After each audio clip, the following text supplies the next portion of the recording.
Bet the Board. What do you mean you don't bet? I mean, I don't bet. You know, I don't gamble. I don't. I never have, and I never will. Yeah, right. I'll bet you $20 I can get you gambling before the end of the day. You owe me 15 grand, pal. Pay him. Pay that man his money. It's the Bet the Board podcast. God likes me. He really, really likes me. In the end, I wound up right back where I started. I could still pick winners, and I could still make money for all kinds of people back home. And why mess up a good thing? Here's Payne Insider and Todd Fuhrman. Welcome into the Bet the Board podcast. NFL Week 5. We close the book on the month of September, move into October. As teams start to trend up, they trend down, or in some cases trend sideways, trying to figure out which players may or may not be available. I am your host, Todd Fuhrman, joined as always by my esteemed colleague and co-host, the one, the only Payne Insider. And Payne, another week of the NFL, my friend. Are you ready for it? Need to trend up ourselves. There is no doubt. We've been here before. Much like some teams around the league that start slow, we finish with a flourish, and this is where we turn it all around.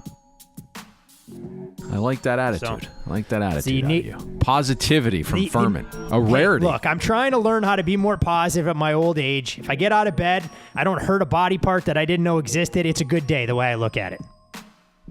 I like that. All right. I like that. Let's get into some of the games that we have, unless you had any thoughts you wanted to share for some of the stuff we saw Monday.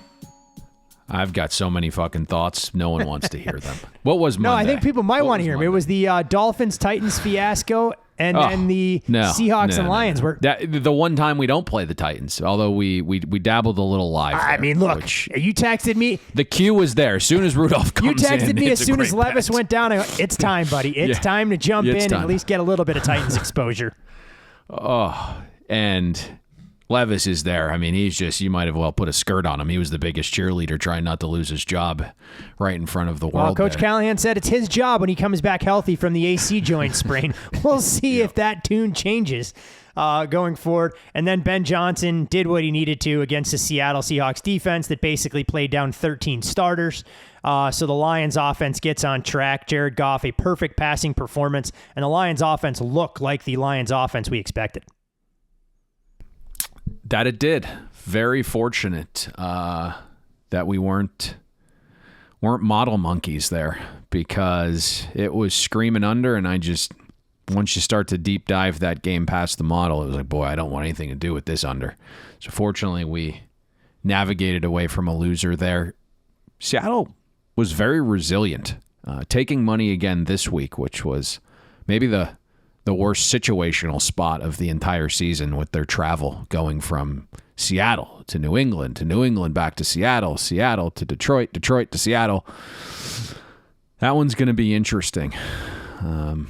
I think the next move very much dependent upon Malik Neighbors' status. I would agree. Not a game we'll deep dive on the show, but a fascinating matchup. And if you want more on the Seattle Seahawks, of course, this time next week, we'll preview them for what should be an outstanding showdown against the NFC West division rival 49ers. But going to have to wait for that, because we have an NFC South showdown to kick things off on today's program.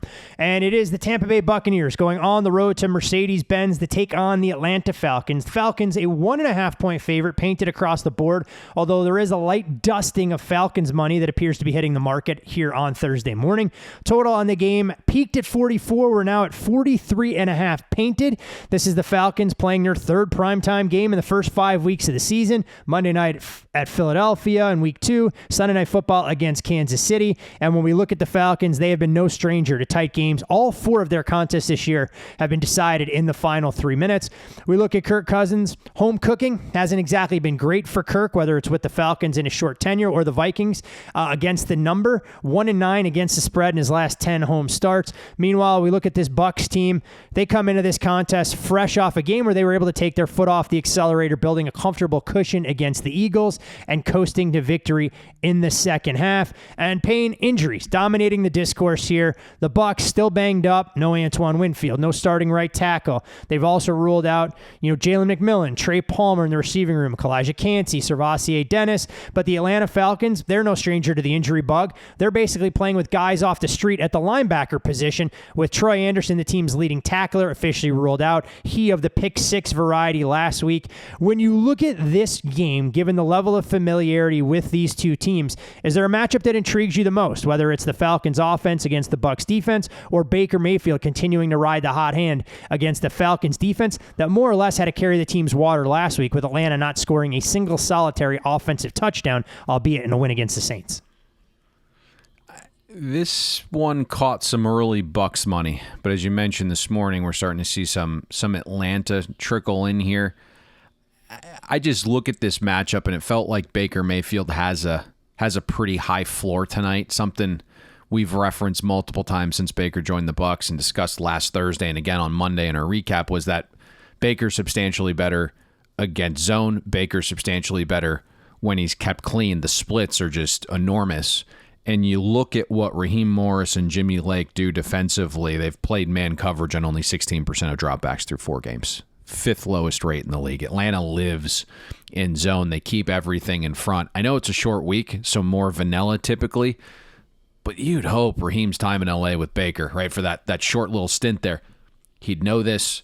He'd see it on film. He'd understand being in practice with Baker every day, what he thrived against. Maybe throw a few curveballs tonight. Baker's also been sensitive to pressure.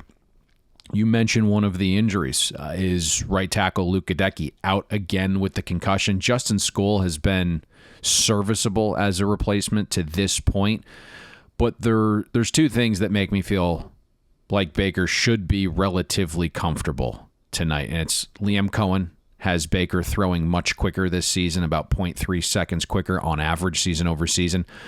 The 4 defenses Tampa has faced have an average pass rush win rate of 8th so far this season. Every single defense that Tampa's played top 11 or better in pass rush win rate, Atlanta comes in 29th.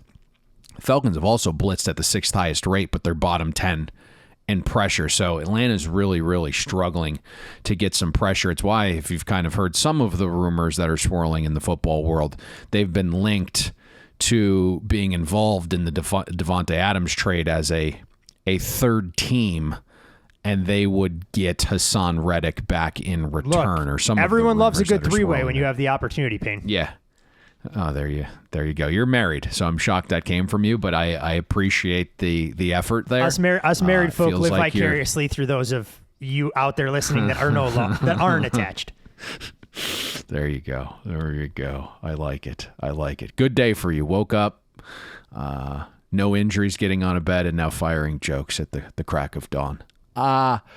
You mentioned some of the receivers being down for Baker. Number 3 and number 4 with McMillan and Palmer out, I would think.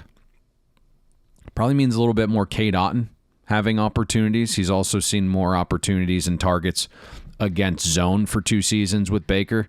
Certainly, Godwin and Evans should see a tick up in target share as well. Godwin has the better matchup in the slot, but Cade Otton, somewhat interesting there. Bucky Irving continues being integrated a little bit more each week. Rashad White fighting for his job. So you have 2 hungry runners. Atlanta has been well above average stopping runs, but the one run type that Liam Cohen loves is outside zone, and that's the area that's given the Falcons trouble. Bottom 5 defending outside zone run types. That probably doesn't improve tonight without the starting outside linebacker you referenced in Troy Anderson. The other side, quickly, if we want to do that, I thought we were doing both sides of the ball. I was going to say, I'm curious to get your take as well on Atlanta offensively, who, moved the football against the Saints, didn't score a touchdown, but it looks like a group that things just aren't working seamlessly, whether it's distribution of carries in the backfield or the fact in a game that they largely played in a neutral state, they threw it 35 times and only ran it 15 last week against the Saints. Yeah, it's kind of a little bit of a bizarre game plan there, still figuring some things out. We thought that would be the case early on the season with a brand new offense with Zach Robinson and Kirk Cousins working his way back, and then the injury bug hits the offensive line. A little bit of a positive there with injuries, right? Bijan Robinson looks like he's good to go even on the short week with the shoulder injury. I think that's partly why we saw more Algier. Obviously, he's just more efficient as a runner too last week. Caleb McGarry looks like he is back as well. McGarry's been one of the better run-blocking tackles in the league, so outside zone runs have been the Buccaneers' Achilles heel defensively as well, so it's good to have your starting right tackle back there. In general, the Bucs have struggled to stop the run, 27th in run stop win rate, 27th in success rate allowed. It's not just, Vita Vea missing half a game, right? It's in totality, they've just really struggled stopping run. Tampa's also struggled defending running backs in the pass catching game. Antoine Winfield out again. He usually helps with that a little bit. Levante David getting up there in age. He's allowing 7.5 yards per target. KJ Britt was going to be that new guy alongside him. He's allowing 9.3 yards a target. So not having Winfield Jr. there and then two linebackers that are struggling a little bit in coverage has led to some running backs having nice days out of the backfield. So maybe Bijan gets going a little bit there as a pass catcher. I think it's important for Atlanta to be able to run the ball tonight, get Kirk Cousins a little bit of a multi-way game here, as you alluded to, right? Threw the ball probably a little too much last week, but when he does throw, get it out of his hands a little bit quicker tonight.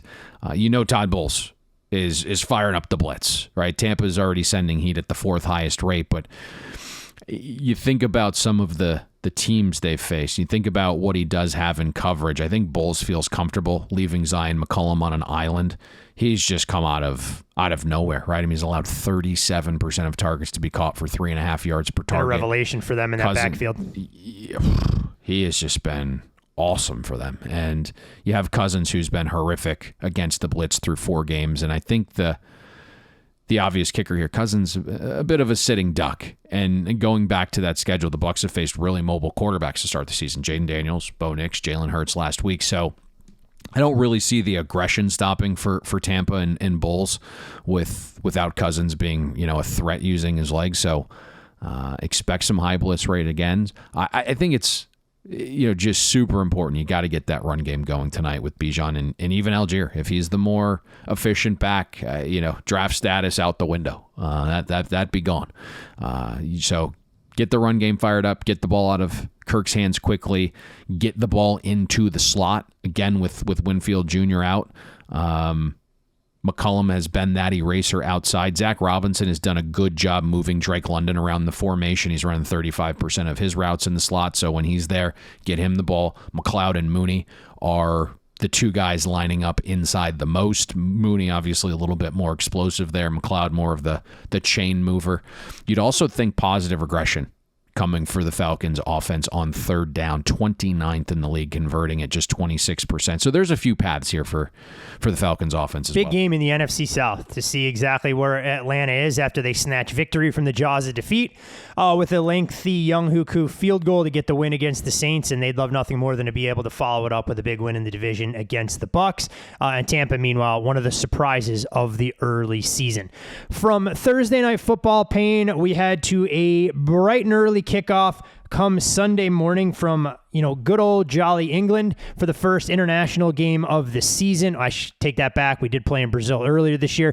Jets and Vikings. Minnesota, a 2.5-point favorite at Tottenham Hotspur Stadium. Total in the game has ticked down from a peak of 42. We're now looking at kind of 40 painted across the board. This will be the 9th game at this particular venue. The over has gone 5-3 in those instances. When we look at how favorites have done in international games, they are a robust 34-10-1 straight up and 30-15 against the spread.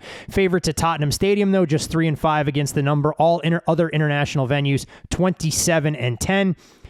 Interesting when you look at teams going from a road game to being an underdog in an international game. They have not fared all that well, so the Vikings will try and flip the trend in that particular regard. A good level of coaching familiarity between these two guys, both coaches from the Shanahan tree when we look at Kevin O'Connell on the offensive side of the ball and Robert Saleh on the defensive side. Did play back on December 4th, 2022, a game that the Vikings won in Minnesota 27-22. When we look at travel plans, these teams starting to figure out the best way to go overseas, get their bodies ready to go in games like this. Meanwhile, let's give the Vikings credit. first team in NFL history to win 3 straight games within a season, all without trailing, all versus teams who won playoff games the previous season. The Vikings have trailed for a grand total of 3 minutes and 26 seconds this season, all coming way back in week 1 against the Giants, the fewest of any team. What makes that more impressive is they've closed as an underdog in all 3 of their last 3 games, trying to become the first team to start the season, or excuse me, I should say they are the first team to start the season 4-0 straight up, despite having a preseason win total below 7 since the Denver Broncos did it in 2009. The Broncos finished that season at 500, though, at 8-8. And Payne, when we look at this Jets offense, clearly it didn't fire on all cylinders last week against the Denver Broncos. We can talk about inclement weather. We can make a variety of excuses, but the reality of it was that it became the 13th game over the past 4 seasons where the Jets scored fewer than 10 points under head coach Robert Saleh, most in the NFL. They committed penalties, and the one thing we saw from the Broncos, they blitzed early, they blitzed often against Aaron Rodgers, and you have to imagine Brian Flores is going to try and rinse and repeat that defensive game plan. I would think so. Probably best to pick up our conversation from Monday's recap show where we talked about Salah and Rodgers kind of exchanging jabs there in their post-game pressers Sunday about cadence, and I think Salah attributed the 5 false start penalties to Rodgers' cadence, and Rodgers pushed back and said that cadence is part of our offense, and we practice it daily, and it's on the players to be better, and 5 penalties was an outlier because only 1 had happened the prior 3 games. And then Salah came out Wednesday, I don't know if you saw this, and suggested that cadence was never an issue. So I think that's important. Yeah. And the reason I bring that up again is, one, obviously more listeners on this show than Monday, but it indicates the change we thought could work this week against Minnesota might not come. And that was the Jets offense potentially playing with more tempo, right? Hopefully Hackett this week has a few more outs for Rodgers to handle pressure, right? There's more things built in because Brian Flores, to your point, is going to send heat. Denver last week and Minnesota are number 1 and number 2 in blitz rate. Denver blitzed Rodgers on 49% of dropbacks last week, sacked him 4 times on those blitzes. And so, if the Jets aren't going to use some tempo or mix their snap times, and they're just going to snap it with 4 seconds left on the clock or less, it just really helps an aggressive defense time their pressures better, right? Get-offs are easier when the play clock is at 2. You can disguise better because there isn't a need for anticipation or to kind of like walk down into the box and let everyone know you're blitzing. You can just, hey, they're snapping it at 2, we're going at 2. Pass rushers have more time between snaps to catch their breath, right? I mean, coordinators can't rotate the D-line as much if there's some tempo. So, hopefully there are some smart changes there from Hackett and Aaron Rodgers. We also saw Rodgers limping around late in that game. He went on the Pat McAfee show for his Tuesday chat, said, he has swelling in the knee, but he should be fine.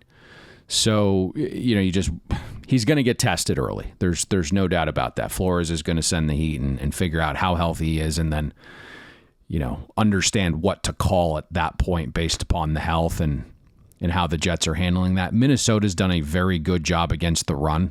Now, they haven't faced a ton of runs because the game script has been out of hand. Makes it easier playing with a lead for sure. Yeah.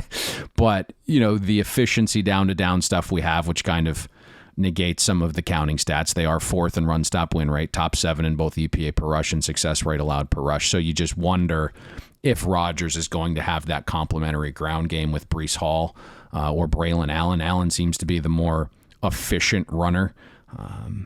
And then you think about, Minnesota not having a shutdown corner and facing the most wide receiver targets because teams are playing catch up. Minnesota's done a really, really good job negating wide receiver ones from an efficiency standpoint. The Vikings are 3rd defending wide receiver ones. So it's been more of a volume thing in terms of what the Viking secondary is allowed because everyone's playing catch-up and not really an efficiency thing. And my mind immediately was like, without Patrick Surtain Jr. this week, this would be the spot for Garrett Wilson where he could show up. Obviously had the costly fumble against Denver, really hasn't made a massive impact to this point. You need him in this spot, right? I mean, you just need him to to win his matchup. On paper, there just aren't a ton of paths for the Jets offense. We've seen really 6 competent quarters of offensive football this season so far. 2 of those came in the second half against Tennessee. 4 of those came on a short week with defensive-minded, Gerard Mayo handling his first short week game as a head coach. I just, if the Jets use a little more tempo, though, I think it helps in a big way.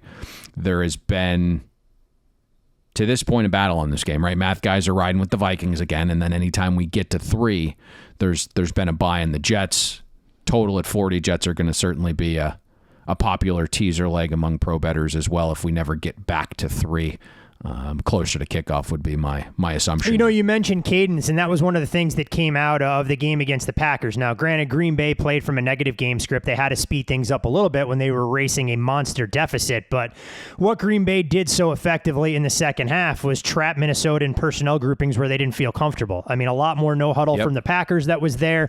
We saw them hit a number of explosives, and while the Jets offense doesn't have the bevy of wide receivers, as you alluded to, that Green Bay does, something to think about if the Jets were willing to come out and keep Minnesota from being able to pin their ears back. Now, on the other side of the ball, Payne, when we look at what Sam Darnold's been able to do, look, he has been outstanding, and he's done it against relatively decent defenses so far this season.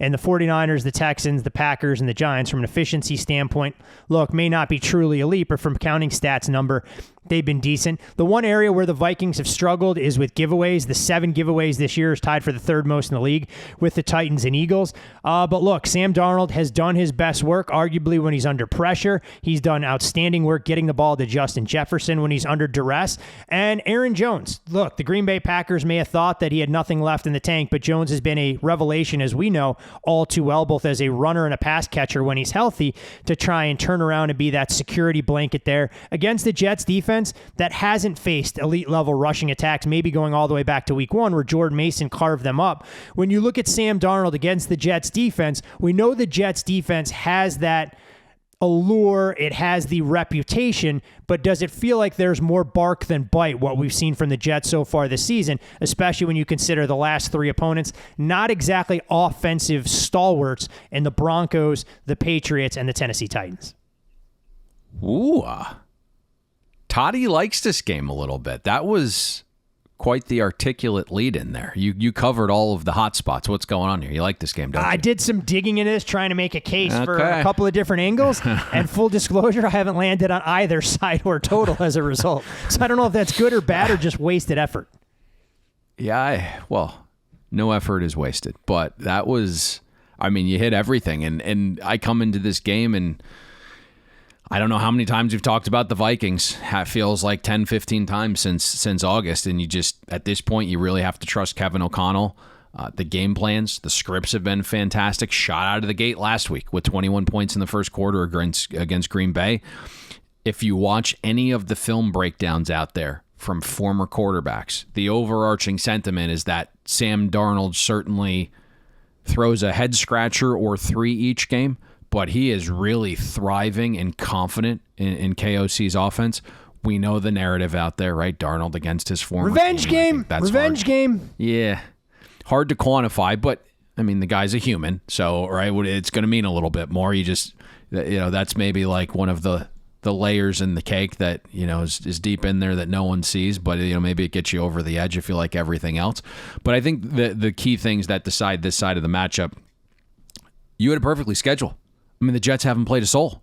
It's Will Levis in the Titans passing offense in game 2 of a brand new system. It's Jacoby Brissett in the Patriots offense on a short week in game 3 of a brand new system. And the offensive line is in shambles. It's Bo Nix last week, a rookie quarterback in weather. He's only had 1 good performance out of 4 data points. Even in the opener against the 49ers, where the Jets finished week 1 24th in EPA per play allowed, 24th in success rate allowed, because to your point, they were getting gashed by Jordan Mason on the ground. That was maybe the worst you're going to catch San Francisco this season, with some of the injuries and the holdouts and the distractions that were leading into week 1. The Jets have faced a bottom feeder pass defense schedule. The Jets defense really downtrended late last season, so I've had trouble kind of gauging their true strength. pressure is going to be massive here. You have to make Sam Darnold uncomfortable. The one thing that we kind of keyed on and were a little bit shocked, even though the Vikings were winning the first couple of weeks, was the offensive line play. But that started to improve as well. Right now, the Vikings up to 11th in pass block win rate, despite facing an above-average schedule of pressure rate defenses. But that again, is the key here, because Sam Darnold hasn't showed well against pressure this season. Completion rate dips 25%. Yards per pass attempt dip more than 4 yards. That delta is far larger than league average. The Jets have done a good job creating pressure, despite not many of those horses being available up front. And I just wonder if that's going to even out, because the pressure rate numbers look good, but if you look at pass rush win rate, it's 25th. So maybe there's a little bit of a decline there in some of the pressure numbers, as you're not facing a Patriots offensive line that has nobody. Darnold has more help now, right? Jordan Addison is back, over 2.4 yards per route run. He's a fantastic number 2. We've seen KOC feel more comfortable with Aaron Jones, as you mentioned, getting a little bit more familiar with his system. The usage rates for Aaron Jones have soared the last 2 weeks. The Jets are below average defending running back runs. Without a threat of the Broncos being able to pass the ball last week, and really a running back that was kind of maneuvering his way out of the rotation. Javonte Williams averaged 2.4 yards per rush before first contact against the Jets. And he hasn't done that against anybody. No. I mean, the poor guy's looked like a shell of himself after the multiple knee tears. I do want to keep our eyes on the weather situation here. Looked bleaker earlier in the week. The Tottenham Soccer Stadium does a good job of blocking out most of the wind. But it just, the direct downward rain could certainly impact the field. So it's just something we want to kind of monitor there before kickoff. It did look worse earlier in the week, now trending a little bit better, but always want to keep an eye on that weather before you put your hard-earned money into the system. You can follow Payne on social media at Payne Insider. I'm Todd Fuhrman. You can follow me there. Most importantly, for all things Bet the Board podcast related, follow the podcast at Bet the Board Pod. We've got you covered for all of your college football, NFL, and NASCAR needs through the playoffs. And again, if you haven't already subscribed to the Bet the Board podcast newsletter, encourage all of you guys and girls to do so. Props in that newsletter have been white hot, offsetting some of the poor performance, unfortunately, that we've had with our best bets on the Thursday show, but that's why you diversify the portfolio as best you can and try and get your money into markets that give you the opportunity to earn. Remember to check your spam filters. I've gotten a number of comments and questions about that to make sure that newsletter arrives right to you every single Friday. As we get deeper into the Sunday slate, Payne, a fascinating matchup set to unfold in the AFC North between the Baltimore Ravens and the Cincinnati Bengals. When we look at the number here, it is the Ravens, fresh off of that drubbing of the Buffalo Bills on Sunday Night Football, laying 2.5 on the road. Total has bounced around, opened as low as 47, got as high as 50.5, 51. It's come back into that 48.5, 49 range. When we look at the Ravens, they're the first team to lead the NFL in rushing offense and defense through the first 4 weeks since the 1988 Chicago Bears. Bears went on to make the NFC Championship game that season. Joe Burrow, very businesslike this week in his press conferences, talking about playing divisional opponents. The intensity level has to get raised a little bit, especially for a team that went 0-5 in meaningful divisional games last year against their AFC North opponents. Of course, the Bengals did win the regular season finale against the Cleveland Browns when they had already been eliminated from the playoffs. As far as identifying matchups here, there's a variety of ways we can go, whether it's the Bengals offense figuring things out with their passing attack now that their weapons are healthy and getting Chase Brown more involved both as a runner and receiver against the Ravens defense that is going to get tested arguably for the first time in its defensive backfield, or on the other side of the ball, Payne, where we look at the Cincinnati Bengals. We know they've struggled against the run. The Ravens want to run the football with Lamar Jackson and Derrick Henry, who are putting up historic numbers at least through the first 4 games, but the fact the Bengals going to be a little bit healthier on the defensive line, and there's reason to be optimistic that the stop unit can only go up from the low standards they've set thus far. There you go. That is the breakdown right there. I mean, the Ravens are number 1 in run rate over expectation. It's been the Achilles heel of the Bengals this season so far, but they are getting some guys back along that defensive line. It looks like Trey Hendrickson, a little bit of a neck stinger, should be good to go. B.J. Hill back in the middle. Jenkins looks like he's a little bit healthier. So the Bengals are getting a couple of reinforcements back along the defensive line. I don't think that's going to completely shut down this Ravens run game, but it certainly is going to help a little bit. You mentioned the Bengals offense looking improved. It's been a little shaky to begin the season, but they've had to make some adjustments, right? I mean, T. Higgins wasn't there. Chase was kind of working himself back into shape. There's been a good job navigating that. I thought the offensive performance against the Chiefs going heavy sets, 2 and 3 tight ends worked well there. The throw game traditionally has been a little bit better the last 2 weeks. Now, the opponents have not been great with Washington's secondary and the Carolina defense, but it looks like Burrow and that group is back on track, and the T. Higgins off-field, on-field splits have been just enormous. And I think the one thing that's going to be vastly different here is we've seen this Ravens defense struggle this year. Not getting the same pressure that we've seen in years past. The secondary does have some pieces that we like, but there's been some struggles there in coverage. Last week, I know it won't look that way because the Bills didn't really threaten downfield. It was a lot of the dink and dunk stuff, and we know the Ravens like to be physical there. The Bengals know how to stress this style of defense. They've done it in the past. It's why they've kind of been a little bit more dominant in this matchup. And so I expect the Bengals to show extremely well here, offensively pushing the ball down the field, something that, Gardner Minshew and the Raiders have looked fantastic doing against this Baltimore defense in their home building, something we saw Dallas show pretty well doing once they were forced to do that and got away from running the ball a little bit too much. So you have good matchups on both sides of the ball for both offenses. It's why we saw that initial move over. But once you kind of get to that key number of 51, there's even some 51.5 out there in the market. That's kind of been the buy point for unders this season. Got a little bit more under money yesterday at I don't know, it's kind of a weird price, but hey, neither here nor there.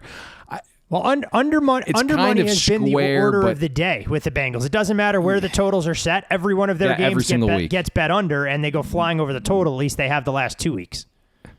Monday night against the Commanders, there was some 45.5 in the market there. Wasn't close. Last week, dipped to like 46.5. Was not close after a scoreless first quarter and a stop on 1st and goal from the 2. So, yeah, their games have been flying over, so I'd love to meet the people that continue to bet them under. But it just feels like a spot where you hate to be dramatic, right? It's the Bengals season. It'd be difficult dropping a division game going to 1-4, and they've had some very good success. I expect the Bengals offense to look really well here, get that offensive line rolling a little bit, and Burrow's been protected much better. So, maybe a game we talk about a little bit later. Oh, a little foreshadowing, like the consummate media maven that you are over there. Could potentially revisit. No. little Ravens and Bengals. All right, let's move on to a game that I think every football fan, both fantasy owner and fan of the sport, should be locked into Sunday afternoon when the Buffalo Bills go on the road for the second straight week and take on one of the upper echelon teams in the AFC in the Houston Texans. And this game has truly been a battle in the betting market. We saw Houston take some money early. It was a 1-point favorite. We've seen Buffalo take some money. So we'll call Buffalo a 1-point consensus favorite. Total on the game is all over the place. Lows of 47 at some of the sharpest books out here in the desert. Highs of 48 at some of the sharpest books offshore. And should make for a very interesting chess match.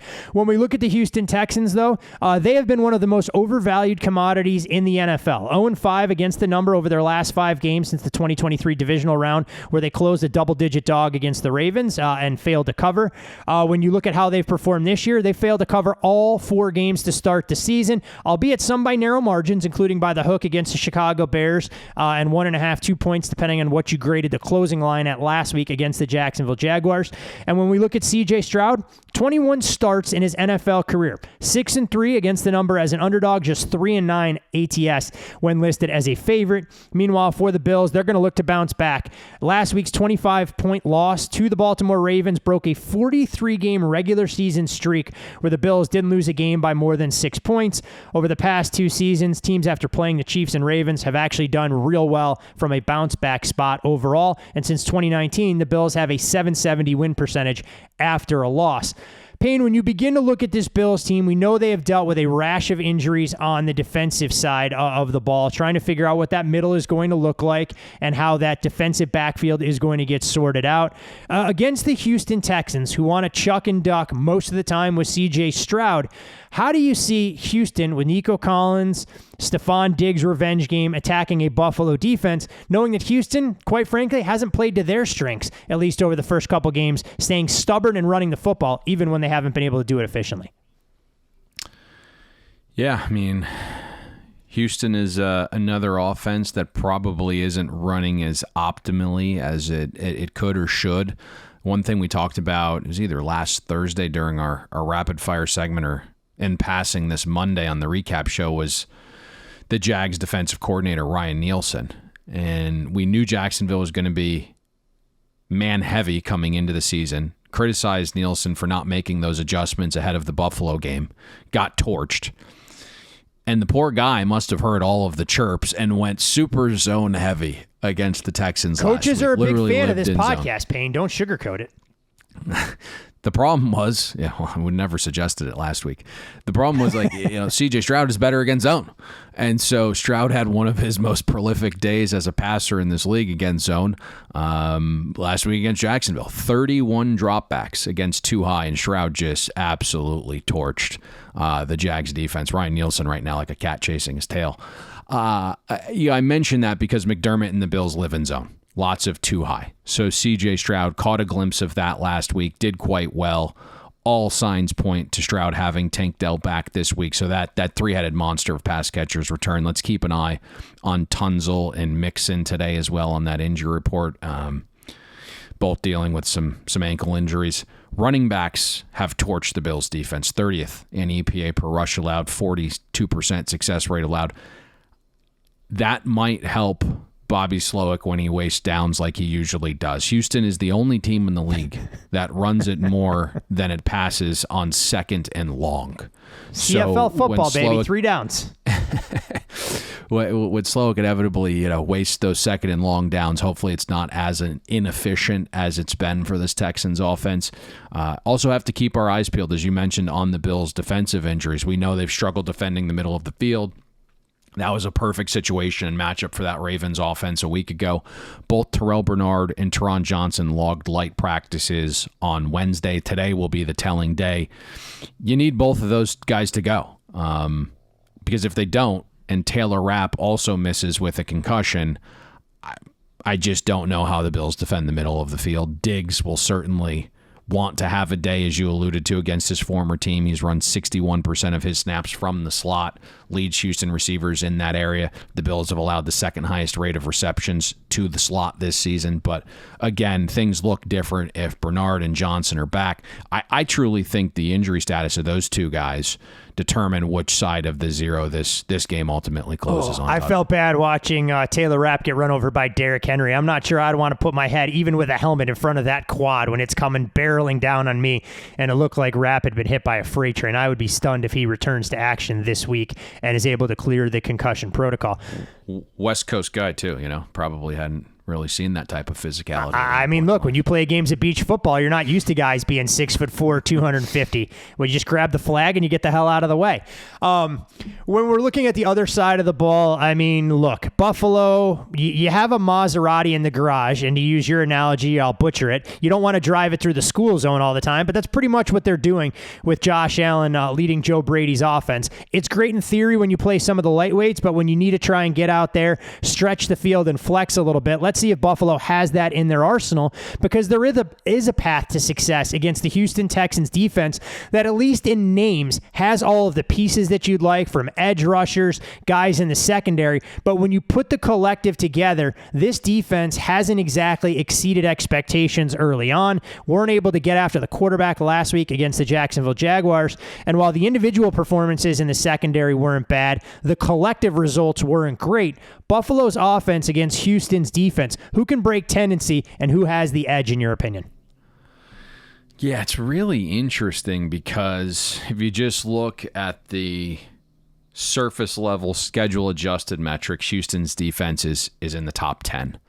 And then you start to parse out some areas of every single game, and it's just like This area leaves a little bit to be desired here. This area leaves a little bit to be desired there. And you talk about those pieces and you think about D'Amico Ryans, it's like this just hasn't completely hummed. And where some variance lies here is it's a step up in class for both sides of the ball, right? Texans have faced the 7th easiest schedule of pass offenses. Bills have faced the 5th easiest schedule of pass defenses. So something has to give, and there's inherently some variance within that. I mean, Anthony Richardson and Caleb Williams and Trevor Lawrence, they're like all bottom feeders right now in accuracy and maybe continue to be, although some signs for Caleb here the last few weeks. Buffalo should be able to run some on the Texans here, 22nd in EPA per rush allowed, 42% success rate allowed, shredded back-to-back weeks by the Vikings and Jaguars run games. I don't want to beat a dead horse here because it's something we introduced from our preview back in August, and it feels like we've broken down every single Bills game this week. Or every single Bills game this season? That's kind of what it feels like, right? Last week, I don't know if we did them week 1 against the Cardinals, but it's definitely felt like we're getting the Bills early and often so far this season. Yeah, and so I think this is maybe like the 4th time we've deep dove them in a game preview. But by the way, not to play spoiler, we'll get to deep dive them again next week. They play Monday Night Football against the Jets. Oh, joy. So I mean, it's constant, right? Buffalo has to start getting the ball to its best players. Maybe push the ball downfield a little bit more. I mean, we love Khalil Shakir and we love what he provides as a safety valve in the slot. But I mean, you see the one time the play breaks down, it goes impromptu, and like who's deep down the field? It's Khalil Shakir. I understand he's undersized. He's not going to win jump balls on the edge, but like, he's fast enough, quick enough to get downfield. So it was obvious looking at player profiles. It's now even more obvious with the data when you look at EPA per target stuff through 4 weeks. Shakir averaging 1.22 EPA per target, literally more than a point every time he's targeted. The Bills are expected to score. Cook out of the backfield, 0.85 EPA. Coleman, 0.75 EPA, Kincaid 0.4, all on the plus side. It's all of the additions in the offseason, which we said stunk, or actually stink. I'm not going to sit here and take this Curtis Samuel slander, Payne. I can't do it every week we break down the Bills. It's Hollins, MVS, Samuel. They're all on the minus EPA per target side of things. And then Joe Brady comes out this week. Need to get Curtis Samuel more involved. I just, I throw my hands up. You throw your hands up. I imagine Billy feels the exact same way. It makes it really hard to like Buffalo in this spot. The first defense it played with a pulse this short passing game just got decimated by Baltimore's physicality with tackling and, those corners just, you need your wide receivers to be able to block if you're going to have a lot of this short passing game stuff. And they just got abused by Baltimore's secondary. Once they started to push the ball deeper down the field a little bit more, right, you had Shakir on that explosive. You had Keon Coleman, who was wide open twice on the back shoulder throws, dropped one. But when you start pushing the ball down the field, right, you can make some plays here. So, we're projecting somewhat of a bounce back for Buffalo's offense here, but it isn't where it could be if you were trusting Buffalo to do the right things on offense. One of those games that you want to try and see these teams do what they do best and play to their strengths offensively instead of continuing to be extremely stubborn, to your point, whether it's Joe Brady on one side for Buffalo or Bobby Slowick on the other side for the Houston Texans. We'll see who blinks first and decides they want to get their playmakers in space and allow them to go out there and operate with ruthless efficiency. Into the Sunday nighter, Payne, where we'll see teams that meet every 4 years, haven't played since 2020, do battle. Two of the more historic franchises and iconic brands in the sport between the Cowboys and Steelers. The first meeting, like I said, since 2020, a game Pittsburgh won 24-19. No, I haven't. Did you see that? Okay. So we got a little confirmation on the old. Oh, okay. I'll have to take a look. I've tried to take your page out of your playbook and avoid the ADD staying on the NFL screen. Yeah, my odd screen is Cowboys, Steelers. When we look at this game, it is the Steelers short favorites at home being bet up from right around a pick 'em into that 2.5 range. Total has leaked up as well. Now as high as 44.5 in some spots. There are some 43.5s as well. When we look at the Steelers, this is a group that is doing things the right way and the way that the Steelers play football. They want to try and lock you down defensively and do the bare minimum offensively to create low variance games. Meanwhile, Pittsburgh, they've been stout when it comes to primetime, 7-1 against the number the last 8 primetime games. dating back to last season, we talked about the Cowboys being one of the more undervalued commodities on a week in, week out basis, but they've really struggled from an ATS standpoint, going just 2-7 against the number of their last 9 games overall. And Dak Prescott specifically 1-8 against the spread as an underdog in his last 9 starts. But rather than breaking down some of the X's and O's here, when we look at a game like this, Payne, it's all about quantifying some of the key absences, and Dallas down 2 major difference makers on the defensive side, and Micah Parsons, DeMarcus Lawrence. We find out earlier this week that their number 2 wide receiver, Brandon Cooks, complications from a clean-out procedure from his knee. He's not going to be able to go, but let's not sugarcoat it. The Pittsburgh Steelers aren't exactly the model of health on the other side. No Alex Highsmith, out with a groin injury at linebacker. Jalen Warren at DMP has been dinged up since the game against the Chargers. Cordarrelle Patterson wasn't able to finish the game against the Colts. Nick Herbig leaves the game against the Colts on the defensive side. There is optimism, though. He'll return in the linebacker room, and the Steelers lose yet another offensive lineman for the season in James Daniels to a torn Achilles. So when you factor all of that in, I guess the question is, has the market accounted for the absences, or is there a matchup that's really intriguing you under the lights at a Crisier Field come Sunday night? So, I think you, again, hit this one perfectly. The biggest elements here for me is the matchup and schedule. The Cowboys defense has struggled mightily this season, and we kind of expected a little bit of that. That's why we gave out the under on the Cowboys win total at 10.5. But you're transitioning, right, from Dan Quinn's scheme to Mike Zimmer's, and that's the size of the ocean. And then the injury bug, to your point, hit Dallas with Deron Bland out since the start of the season. Edge rusher Sam Williams tore his ACL and MCL in camp, out before the season. He was supposed to have a larger role this season, and then it was just complete carnage on Thursday night for Dallas, with Micah Parsons being carted off and Dexter Lawrence placed on IR with the foot injury. And then you have slot corner Kalen Carson dealing with a shoulder injury. Did get in a limited yesterday, so monitor that. But there's potential to now have 2 starters out in the Cowboys secondary as well. So you're just looking at the scheme change, the injuries. It's led to a Dallas defense that's 31st in EPA per rush allowed.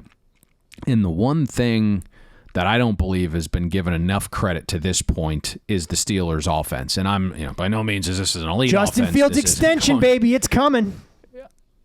He has played above an average quarterback to this point. If you just look at QBR, right? 50's average. I think he's playing to like a 52. The offense is 17th in schedule adjusted efficiency.